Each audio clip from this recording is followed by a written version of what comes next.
Hello. Today I'm going to read from a blog that was posted on Jerry DeWitt's Facebook page that I thought I would share, and also share some of the comments that his atheist friends on his Facebook page wrote without mentioning anybody by name. I just thought, I just think it's a good thing for theists especially to have some idea how they come across to people who don't believe hook, line, and sinker that what they believe is true, even though there's no evidence to back it up or anything. I mean, it's completely like, oh, my mom told me this is true, and her mom told her it's true, so I'm just going to assume that somebody actually went through the work of researching this, and everything's been confirmed to be true. That's how I used to think when I was a Christian. I just assumed that it was all true. And it was, looking back, I feel like I was very arrogant about anybody else's belief system or what other people thought, because, my way was the only one right way, and if you didn't believe what I believed, you were going to go to hell. It's just, I think it's a pet peeve of mine now because I thought like this. And now it's like looking in a mirror when I see it being demonstrated by other people that have the same mentality. It really bugs me. So anyway, Jerry DeWitt is the person that this blogger, he's called the Brooklyn-born believer, and it seems like all he writes about is religion, which I can't really judge him about that, because ever since I became an atheist, it's one of my major interests, and that's mostly what I talk about, because honestly, I never felt so incredibly good when as 30 plus years being a Christian, I never felt so enthused or fired up about anything. I mean, there was always those, like I said in another video, always those questions in the back of my head that nagged at me because it just didn't make sense. I'll tell you what, to let go of those questions and just accept what reality is and forget all the stupid fantasy and delusion, it's a huge thing. And I commend Jerry DeWitt. He's such an inspiration for me, that he could find his way out. And I went on a similar journey, but my journey is so much less by comparison to his, because he was the leader of a church, of a congregation. He was a religious leader that people looked up to, and had a reputation, and that was his livelihood. And to pull yourself out of that, it's amazing, the integrity that requires. Anyway, this blog is dated Sunday, September 2nd, 2012. It's called The Unraveling of Jerry DeWitt. And I personally think that choice of words is really, really very telling. I don't call it an unraveling at all. I call it the awakening of Jerry DeWitt. And I think it's the most wonderful thing to see and inspiring, and I'm happy to say that I am on that same path, and it's incredible. I think I've said this before also. I didn't understand what the term born again felt like until I became literally what I was born to be when I was born. Nature made me the way nature wanted me, and I wasn't born broken. I wasn't born damaged and in need of the bandage that religion makes you feel like you have to have in order to be good. So anyway, I'm blathered on long enough. I'm going to read this, and then I'm going to read the comments that Jerry has received so far. I read an interesting article in the New York Times Magazine 8/26/12 titled God Who? By Robert Worth. It tells the story of a Protestant pastor turned atheist from DeWitt, Los Angeles. It says LA, so I'm assuming that's Los Angeles. The story starts with DeWitt, I'm assuming he means Jerry DeWitt, unable to find the words to comfort a parishioner and friend from his church, whose brother needed prayers after he was in a serious accident. He couldn't find the words to comfort her because he was beginning to struggle with his belief in God.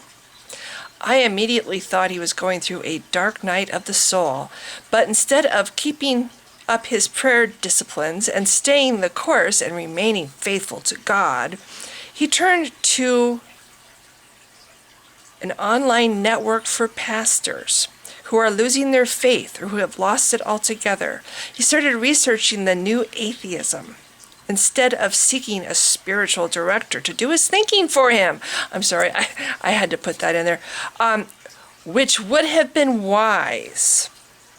But I'm sure pride started to seep in. Oh, hell yes. Gotta have some Satan getting at him, right? You can't just, can't be just following the desire to have the truth and understand what the truth is, not just muck around in delusion for the rest of your life. Anyway, sorry, it's really hard for me to read this kind of stuff without going off on a tangent. He took a day off work and took a picture of himself at a talk with Richard Dawkins and put it on his Facebook page, never thinking anyone from DeWitt would know who Dawkins was. More pride? ?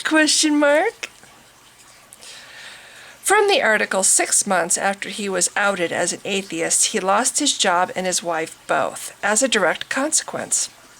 I think that's sad and awful. I think that just goes to show how true and loving this Christian community is. Only a handful of his 100-plus relatives from DeWitt still speak to him. Again, when I visited him in late June, his house was in foreclosure. Yeah, as part of losing your job and your income, and all because of what you believe and being honest about what you believe. I know. I'm injecting more of my stuff than what the article is, but this pisses me off. Like, you know what, blog writer, the fact that this man's house is in foreclosure is a really personal, private thing. How dare you splash that all over the public internet, on the internet? That's rude. Hello? How Christian of you. Are you judging him? Isn't there something in the Bible that says that thou shalt not judge, or judge not lest thee be judged? And he was contemplating moving into his 2007 Chrysler PT Cruiser. Again, let's share all the personal details of Mr. DeWitt's life. I know, I'm doing it too, but whatever. I really am, Okay, okay. This is the kind of environment where godlessness remains a real struggle and raises questions that would ramify across the rest of the country. Is the new atheism part of a much broader secularizing trend, or just a ticket out of town? I want to know what the hell is a new atheism. Atheism is atheism. You just have no belief in God. You cannot believe in God because there's no proof of, and there's no evidence. It's atheism. The only thing new about it is people are tired of hiding and oh yes, let's just not talk about religion, okay, because it makes me uncomfortable, and just not exactly say why it makes me uncomfortable, and just let you go on and on splashing your religion all over everything, whether or not you care if anybody else agrees with you, or if it makes somebody else who lives in your country too uncomfortable because they don't think it's right. In fact, they think it's a really offensive lie. Okay? How's that for digressing? Okay, moving on. Jerry DeWitt gave up a lot. Yes, he did. He walked away from God. No, he walked away from delusion. And his church, his family, friends, they weren't really friends. And most importantly, the truth. This part really pisses me off. What truth? This author's truth? This blog writer's truth? How dare he? I hate this attitude. I really, really hate this attitude. And most importantly, the truth. How does this person who's writing this article know that his truth is true? Why isn't, say, Islam true, or Buddhism true, or the fact that there is no God? How come that isn't true? I mean, I hate this. And then he goes right on to say, pride is a deadly sin. I got to repeat this. And most importantly, the truth, meaning his truth. Pride is a deadly sin. Right after. Yeah, you think? God is truth and love. God, though always mysterious, is real. And I know this because why? Question mark. He talks to me and I can talk to myself and I hear the voice come back to me and that's how I know. And I get a warm, fuzzy feeling. Woo! I'm sorry. I'm doing a terrible job of reading this blog. Billions of people on the earth believe in God and Santa Claus and the Easter Bunny. He didn't write that, but I had to put that in there. Even when the tough times come, even when every question cannot be answered this side of heaven, there is a God, and atheists, in my opinion, are closing themselves off to enormous blessings, grace, comfort, and inner strength that comes from a relationship with God and a faith community. Funny thing, when I threw the crutch away that was religion, that was the big first step for me getting away from a depression that has crippled me almost my whole life. It has not been a loss. It has been a huge, huge positive change in my life getting rid of religion and the bullshit and the questions and the constantly walking around thinking that I can never be good enough and that there's a judge in the sky tracking my every thought and my every word and my every deed and keeping a little record in his book. Ugh! Sorry. I said I was going to read the blog and then post comments. Okay. Perhaps because I grew up in Brooklyn and I saw so much deep faith being lived out in the Catholic community, which I was a part of, but also in the large Jewish community in Brooklyn as well. The Jewish community in Brooklyn is very prosperous. Their deep faith has been rewarded with prosperity, among other things. Or that's how it appeared to me. I always found the deep faith of Jewish people that I observed very commendable and inspiring. They remain faithful to God. And what's really amazing about that is they believe in the Old Testament God. And I think with the Jews, though, it's more having to do with fear because the Old Testament God is a genocidal maniac. But I digress. They remain faithful to God throughout salvation history, no matter what. I can't even imagine how someone who has been so close to God, who could turn away. How can someone turn away from the truth once they have found it? It is beyond my comprehension. And then he signs it NJA.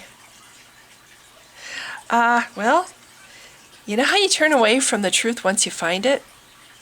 When you figure out it isn't the truth and you realize it's actually causing you harm to your life and your self-esteem. And as much as walking around in delusion might be fun for some people, to me, when you have just one life, it's a huge waste. When you could be out there, I don't know, trying to make a difference in somebody's life or in the world, or maybe even just yourself, rather than pursuing this constant serving an invisible man in the sky who doesn't exist. He adds, the favors of the Lord are not exhausted. The Lord's mercies are not spent. Yeah, tell that to all the starving people in the world, all the starving children in Africa and other countries. They are renewed each morning, so great in his faithfulness. Spoken like somebody born from the United States. My portion is the Lord's, says my soul. Therefore I will hope in him. Good is the Lord to the one who waits for him, to the soul that seeks him. Lamentations 3:22 through 26. Again, there is so much poverty and suffering and misery in the world, but if you're on the right football team and God lets you win because you pray. Okay, so here's some of the comments in case anybody has gotten this far and wants to know what other atheists think of this blog. This person not only does not know you, he's writing to Jerry, but also does not know how to really find the truth. Another comment. He seems pretty confused about what faith is and does from what he says. Any faith will do. Pretty clueless in my estimation. He's breathing too much incense. Jerry, that's tribal mentality for you. Jerry DeWitt, keep being yourself. You are epic. Just a fan from Portugal. I hate it when our stories are so simplified. This is another comment. And another comment. Apostasy seems to grate on their nerves too, huh? And another comment, I find it amusing that believers use the word truth when what they have is not truth but faith. These are not the same thing, and the truth is not in them. It is not with them. Another comment, telling the truth to those who prefer deceit is always a difficult battle. But we must persist. Thank you, Jerry. Another comment, the only control you have over what others say about you is whether or not it's true. That's plenty. Another comment, hey, dismissive much? I like that one. Just a little. The article reminds me of folks who, having told me that I just need to give Jesus a try, and having been told in return that I did that for 2 decades or so, reassure me that I just didn't do it right. Another comment. I like how he talks about not understanding why you would turn from God because he's from Brooklyn and saw faith played out all the time. What does this guy think the South is like? Another comment, revealed truth sounds awfully similar to because I said so. Another comment, Carrie, tell them they should give Buddha a try. Clearly they didn't do it right. Another comment, oh Jerry, if only you'd had the wisdom to seek out a spiritual director instead of thinking yourself. Darn that old pride.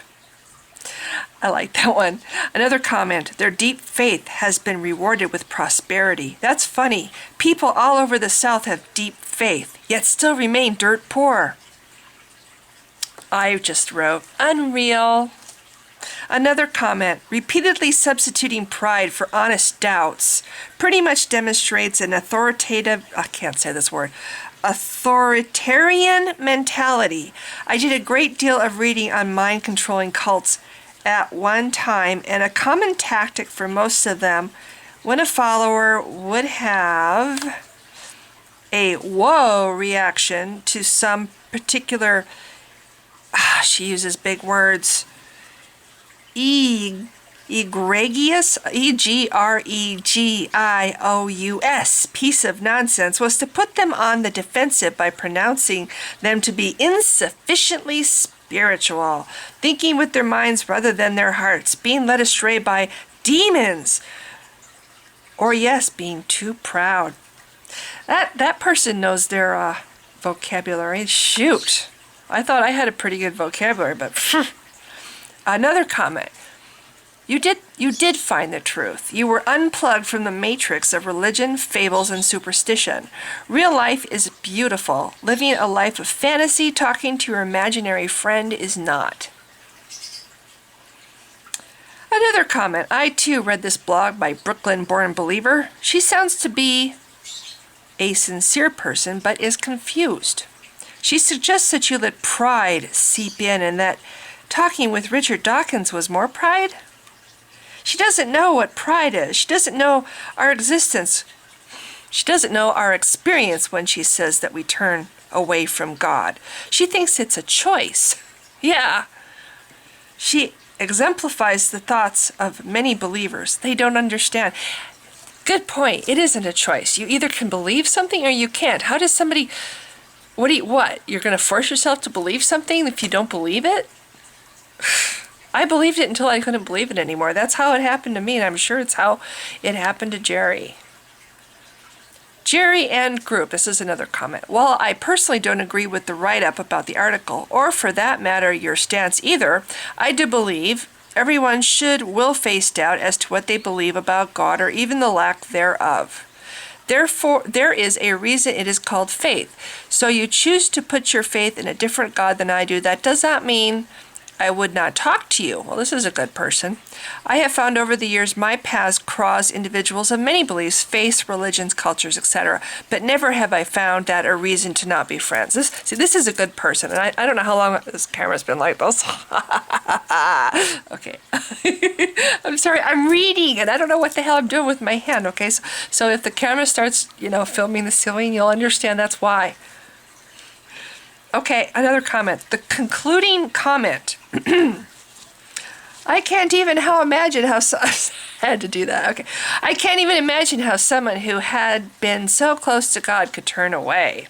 How can someone turn away from the truth once they found it? It is beyond my comprehension. Is itself an expression of pride, but she would call it conviction. I'm responding to the blog, not the comments. The blog author demonstrates a circular way of thinking that is impossible to engage with. Keep believing and keep reinforcing your beliefs so that you don't stop believing because this, oh shoot, see more. Because this belief system you are believing in is the only one that's right. This way of thinking, this belief system also requires works, because anyone who suggests otherwise, who no longer believes that same belief system, either didn't believe correctly or enough to begin with, or wasn't praying or practicing hard enough or along the way. Geez, I didn't realize there were so many comments. So glad you were sharing your journey with us, Jerry. I'm inspired. And another comment. Holy shit, how many more are there? It would be nice if seeking out truth to the best of your ability meant that people didn't criticize you, but sometimes just knowing in your heart that you're doing your best to live an honest life has to be enough. Be brave. I'm on this path with you, Jerry. A couple of years ago, I would lead worshipers. Oh, another one that I need to make long. Okay. A couple of years ago, I would lead worshipers in the song, I Will Not Forget You, You Are My God and King. I preached of God's extravagant love, and I was sincere. I preached for about 10 years, and because I found myself in a prayer dilemma over my child with an illness, my faith had to be critically examined. And I came to the conclusion that you and many others arrived at, there probably is no God at all.